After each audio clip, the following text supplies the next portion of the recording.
In ancient times, dragons were not fairy tales. They were forces. Across Asia and Mesoamerica, serpentine beasts appeared not only in myths, but in rituals, architecture, and prayers. But who dared to approach them? Not as monsters, but as allies. In China, dragons were symbols of cosmic power, rain, wind, fertility.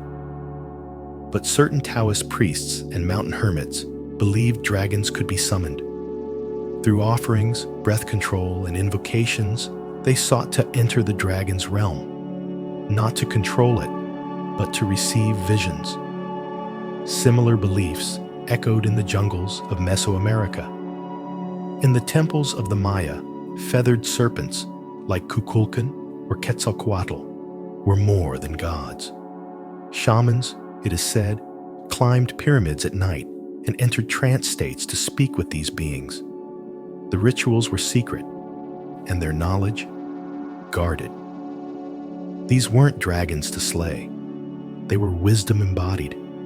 Some texts describe them as guardians of sky and underworld, of time and breath.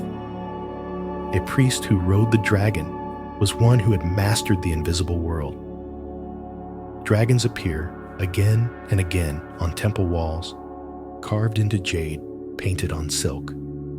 Some believe these were not just symbols, but echoes of shamanic journeys, visions seen by those who crossed the veil of reality. Legends tell of sacred caves, where initiates would fast for days before meeting the dragon in dream or vision. These were tests of courage, for only the fearless could face the storm and return sane. Even today, in remote regions of Asia or Central America, echoes of these rites remain. Stories whispered by elders, tattoos that speak of sky serpents, dances mimicking their coils. The dragons may be gone, but the memory breathes. To those who practiced the dragon rites, these beings were more than symbols.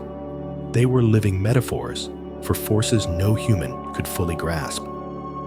They represented storms of the mind, thresholds between life and death, the terrifying beauty of the unknown.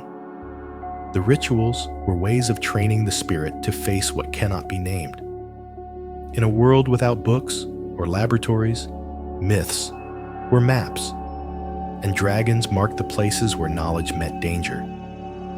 By approaching them, not with swords, but with humility, shamans and priests learned to navigate fear, chaos, and transformation.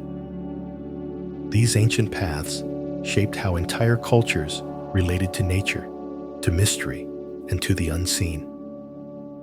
The dragon, then, was not just a beast, it was a mirror.